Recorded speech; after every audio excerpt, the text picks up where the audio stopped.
Buenos días, mi nombre es Valeria López, carnet 1510-805, y en esta oportunidad les voy a hablar sobre la degradación de materiales poliméricos. En primer lugar, lo que vamos a ver son una tabla de contenidos donde en primer lugar trataremos los conceptos básicos, los factores que producen la degradación, dependiendo de esos factores los procesos de degradación, cómo se puede evitar la degradación y los beneficios y avances tecnológicos que hay con respecto a las tecnologías de degradación de polímeros.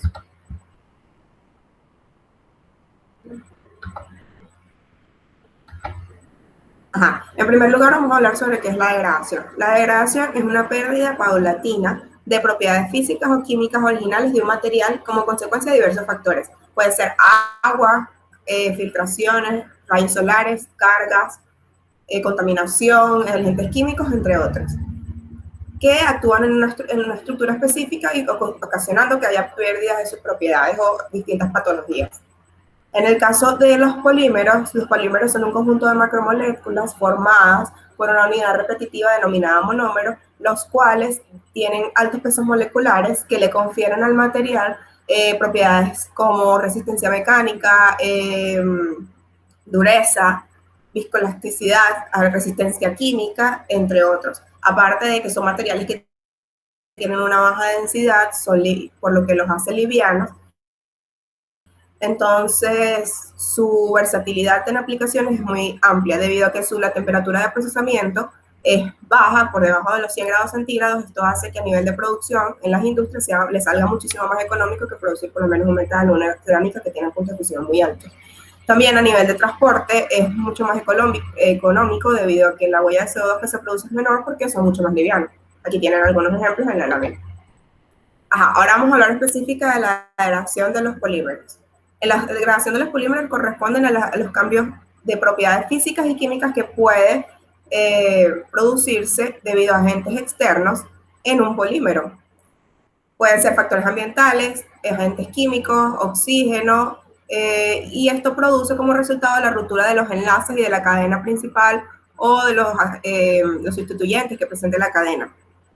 La susceptibilidad de un polímero a la degradación va a depender de si esto tiene grupos terminales que sean altamente reactivos, como lo que son alcoholes, o haya la presencia de grupos carboxilos en la molécula. ¿Qué se puede observar? Se puede observar tanto cambios físicos como cambios químicos. Los cambios físicos de coloración, pérdida de brillo, formación de grietas, entre otros. Entre los cambios químicos, rotura de cadena, cambios sustituyentes, aparición de reacciones entre cruzamientos, formación de dobles y triples enlaces, y todo esto ocasiona que haya una pérdida de las propiedades y del peso molecular del polímero. ¿Cuál es la importancia de estudiar la degradación? Bueno, la degradación influye fuertemente en la estabilidad y la durabilidad del material al momento de utilizarse para cierta aplicación. Puede disminuir el tiempo de vida útil del material, y por lo tanto se debe considerar como algo importante debido a sus grandes pérdidas de propiedades y de peso molecular. Ahora, hay que considerar que la degradación no siempre es mala. La degradación ha abierto en los polímeros una oportunidad de innovar en nuevas tecnologías en la economía circular, debido a que los polímeros, como bien sabemos, hay problemas de acumulación de desechos, y los desarrollos en las tecnologías de biodegradación pueden ayudar a que esto se disminuya. ¿Qué factores producen la degradación? La temperatura, el agua, los agentes químicos, los microorganismos, las cargas, la radiación y el aire. Cuando hablamos de aire, específicamente hablamos del oxígeno. Los tipos de degradación según esos factores. Tenemos en primer lugar la degradación térmica, de luego la química, biológica, mecánica y fotoinducida. La degradación térmica, hay dos tipos de degradación térmica que se pueden presentar. La degradación térmica se produce por efectos de altas temperaturas. La degradación oxidativa ocurre cuando hay altas concentraciones de oxígeno en el ambiente. Hay un ataque del oxígeno activo sobre el polímero, originando radicales libres en el polímero que dan lugar a reacciones de degradación secundarias, y este tipo de degradación es muy estudiada en los poliésteres y los poliolefines. Cabe destacar que este tipo de degradación no se ve a simple vista, entonces puede haber casos donde no se detecte fácilmente, sino que se ve que hay pérdidas de las propiedades del material, pero no se sabe por qué razón. Entonces, mayormente se se aplican técnicas de electroscopía infrarrojo, donde, como se ve en la imagen, si se detecta el pico de absorción del grupo carboxilo, entonces refleja que hubo un proceso oxidativo del polímero. Se generan átomos de carbono terciarios con radicales libres que son altamente reactivos, y estos radicales son muy susceptibles a la reacción por el oxígeno, y ocurre una disminución rápida del peso molecular. Ahora, ¿cómo ocurre este proceso? Tenemos el polímero, como se puede ver aquí en la figura, por efecto de temperatura o residuos del catalizador, que siempre se presentan cuando son catalizadores de Ziegler-Natta o metaloceno, en el caso de los polipropilenos. Por este efecto, debido a que el enlace carbono-hidrógeno es muy débil, el hidrógeno se va a extraer. En el segundo paso, debido a la alta concentración de oxígeno, va a formar un grupo radical carboxilo de POO asterisco. Luego va a venir otra molécula de polímero, va a reaccionar con ese grupo radical y se va a formar un radical de otro radical libre. Luego se va a dar la descomposición de ese hidroperóxido en PO radical y un grupo como el alcohol radical. Luego se da una nueva reacción que se llama la reacción de Norris, donde ese radical del oxígeno va a robar un hidrógeno de un carbono vecino y se va a formar lo que sería un doble enlace de la molécula de carbono. Y ese radical OH va a tomar un hidrógeno el que roba el hidrógeno, ese grupo OH, se da formación de agua, en este caso, y el grupo carboxilo, que es altamente reactivo, y la formación de ese grupo carboxilo produce la ruptura de la cadena y la formación de grupos volátiles o cadenas de menor peso molecular. Al formarse ese grupo carboxilo, igualmente se vuelve a formar radicales libres y se repite el ciclo una y otra vez. Ahora, la degradación no oxidativa ocurre a bajas concentraciones en el ambiente o son atmósferas inertes. Ocurre cuando el polímero pierde sus propiedades debido a la temperatura en atmósferas donde no hay oxígeno. Ocurre mayormente en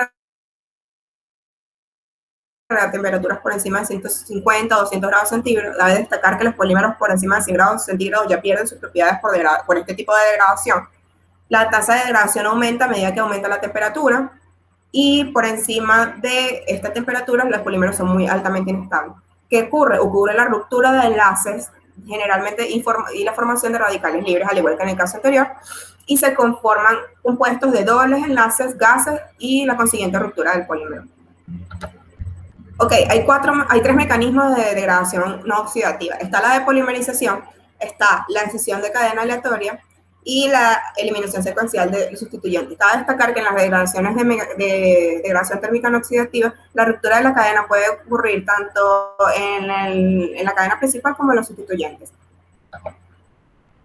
Ahora, la depolimerización es el proceso por el cual, por efecto de temperatura, se obtiene a partir del polímero el monómero original de partida.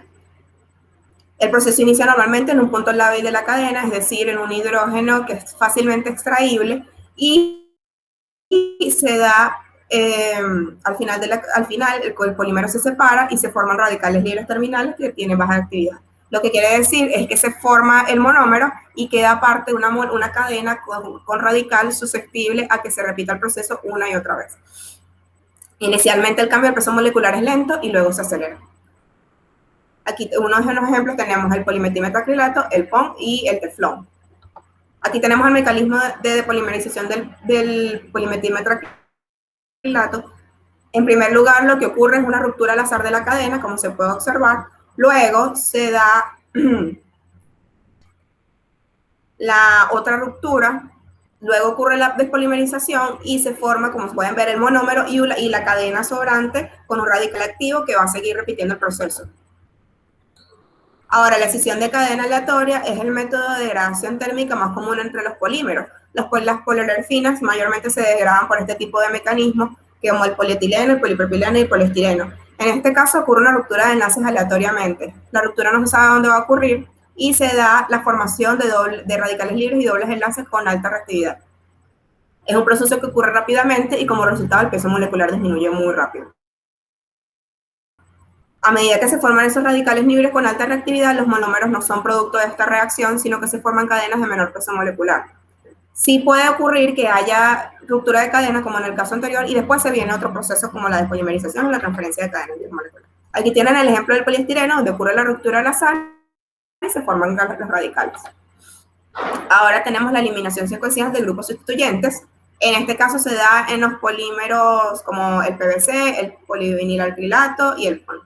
En este caso ocurre la formación de moléculas de bajo peso molecular que se volatilizan por la temperatura. No hay ruptura de la cadena principal, sino solamente hay extracción total o parcial de los grupos sustituyentes que presentan la molécula. En el caso del polipropileno, si tomamos el ejemplo, se podría agarrar el CH3 que siempre tiene en su estructura. La degradación en este caso no es casi perceptible a nivel de peso molecular, sino que se ven pérdidas del color, nitidez, opacidad, entre otros. Aquí tienen el ejemplo del polivinilalcrilato. Fíjense que aquí se da la formación de productos de bajo peso molecular, donde hay triples y dobles enlaces y grupos carboxilos que son altamente reactivos. Ok, si comparamos los tres mecanismos, porque para resumir, está que a medida que en el caso de la eliminación, la disminución del peso molecular con respecto al proceso de degradación es muy leve y casi despreciable. En el caso de la depolimerización, al principio, como se está produciendo monómero, no hay un proceso estacionario donde no hay una alta pérdida de peso molecular hasta que hay mucho más monómero y cae. Y en el caso de la ruptura es muy acelerado y que el peso molecular cae muy rápidamente. Efectos en las propiedades, como dije, aquí está un ejemplo, el polivinilformol y el acetato en la celulosa, se pueden observar que en ambos la caída de la resistencia de reacción con la temperatura es muy drástica. Ahora hablemos de la degradación química. Se refiere en el sentido estricto a la degradación que se produce por los agentes químicos como pueden ser alcoholes, bases, solventes, gases reactivos, sulfuros, entre otros. ¿Qué se puede ver? Como se ve aquí en la figura, hay una pérdida de las propiedades mecánicas como la ductilidad y la resistencia al exponerse el material con respecto a estos agentes. Hay varios tipos de mecanismos: hay solvosis, ozonólisis, acción galvánica, craquino, relevamiento de cloro y despolimerización química. Se produce fragilidad por ruptura de las cadenas. En el caso de la solvosis es la ruptura de los enlaces CX, donde X corresponde a elementos heteroespecíficos como son oxígeno, nitrógeno, fósforo, silicio, azufre u halógenos. La ruptura del enlace de la cadena se va a dar en el carbono donde estén estos grupos. Esto es de gran importancia en el caso de que esos grupos estén en la cadena principal, porque por ahí es donde va a ocurrir la ruptura principal. Lo que producen normalmente son agua, alcoholes, amoníaco, hidracina, se generan compuestos de bajo peso molecular y es el caso, uno de los ejemplos del poliéster. En el caso yo quise hablar de un caso específico que es la hidrólisis, que es una parte de la solvólisis que ocurre por el agua. Es la producción química entre una molécula de agua y una macromolécula, donde la molécula de agua ocasiona la ruptura y la división de la cadena y se forma una unión con otra especie química, es decir, se forma otro compuesto. Son reacciones excesivamente lentas en el caso del agua y son importantes en el medio marino porque sabemos que el medio marino es muy altamente agresivo por la presencia de cloruro de sodio.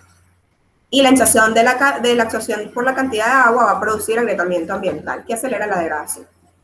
Aquí tenemos un ejemplo del nylon 6 y el PET.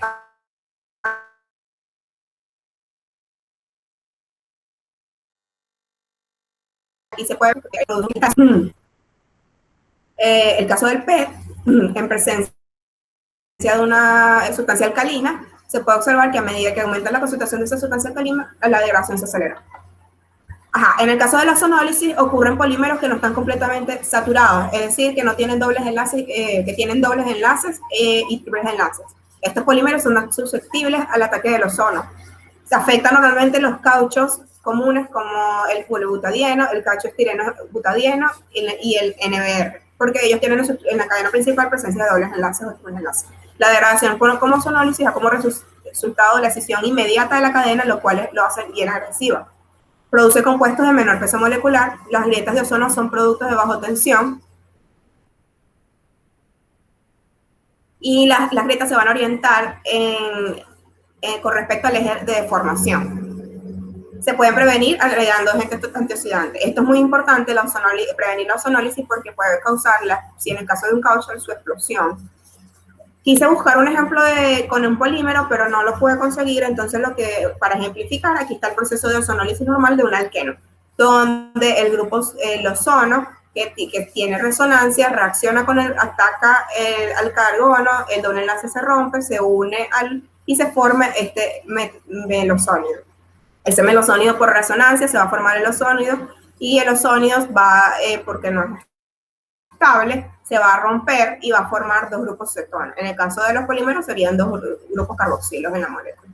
Ok, la acción galvánica ocurrió en 1990 y definió como un paso la tecnología, diciendo como que los polímeros se podían corroer. Este tipo de degradación ocurre mayormente en los materiales compuestos, los cuales están reforzados, por ejemplo, con fibra de carbono o fibra, bueno, el caso más normal es fibra de carbono, pero también puede ser reforzado con fibra de vidrio. Pero la fibra de vidrio es más resistente a este tipo de degradación. Ok, los plásticos se hacen más fuertes al impregnar las pequeñas fibras de carbono. Solo algunos micrómetros de diámetro de fibra de carbono refuerzan el polímero, y el polímero es CFRP. Esto con el fin de producir materiales que son fuertes y resistentes a altas temperaturas, y las fibras actúan como un metal noble, como oro o platino, cuando se ponen. Es decir, en presencia de estos metales se va a producir como una especie de pila, donde él va a actuar como el metal noble o el cátodo, y el otro va a actuar como el ánodo. Pero en 1990 se reportó casos donde se veía la oxidación o la degradación de ese polímero debido a que con la presencia de aguas o sales, es decir, en ambientes químicos, esas fibras se degradaban y formaban una base muy fuerte que tenían un pH aproximadamente de 13, lo cual aceleraba el proceso de degradación de la resina que estaban reforzando. Entonces no solamente había la degradación del metal, sino solamente había la degradación del polímero y también la pérdida de la fibra. ¿Cómo se puede proteger? Se protege este tipo de degradación, se protege mediante los métodos de protección contra corrosión que normalmente conocemos, y es altamente importante debido a que por lo menos el polímero tiene aplicaciones a nivel aeroespacial. Los alerones de los aviones tienen esta combinación de lesiones de aluminio con estos polímeros reforzados. Entonces, si no se controla esa degradación, bueno, y falla ese avión o esa nave, va a haber pérdidas de economía, de recursos, de vidas, entre otros. Además, cabe destacar que estos polímeros son los materiales compuestos nacen con la idea de reforzar las propiedades de los materiales y producir una mezcla de propiedades. Por lo menos este polímero tiene mejores propiedades a altas temperaturas, por lo tanto no va a haber degradación a altas temperaturas, sino temperaturas muy, muy altas. Por eso es que se utilizan para este tipo de aplicaciones aeroespaciales, para que puedan pasar la capa de ozono, y también funcionan por debajo de temperaturas de 20 grados, trabajan muy bien a temperatura bajo cero. Ok, ahora tenemos el cracking por cloro. Ocurre por la presencia de cloro. Lo que va a pasar es que el cloro va a atacar polímeros susceptibles tales como tuberías de poliacetal y polibuteno. En esencia, el gas ataca las partes sensibles de la cadena molecular, especialmente las secundarias, terciarias, átomos acíclicos, oxidando las cadenas y causando su división. Es decir, se favorece en carbonos secundarios, terciarios y en los átomos altamente reactivos. El agua potable, actualmente sabemos que el agua potable viene con muchos contaminantes, entonces por lo tanto si es clorada, aunque según la Organización Mundial de la Salud, son 5 picómetros que se agregan, es una cantidad poca. Eso puede causar a la larga la ruptura de las tuberías por degradación por cloro. Las tuberías de polietileno, polibuteno y acetal son susceptibles. Es muy importante este estudio con respecto al cloro, ya que una ruptura de una tubería podría causar, en el caso de aguas, una inundación. ¿Qué produce? Se produce se ve el rompimiento y fragilidad. Voy a parar aquí el video y continúo en el siguiente.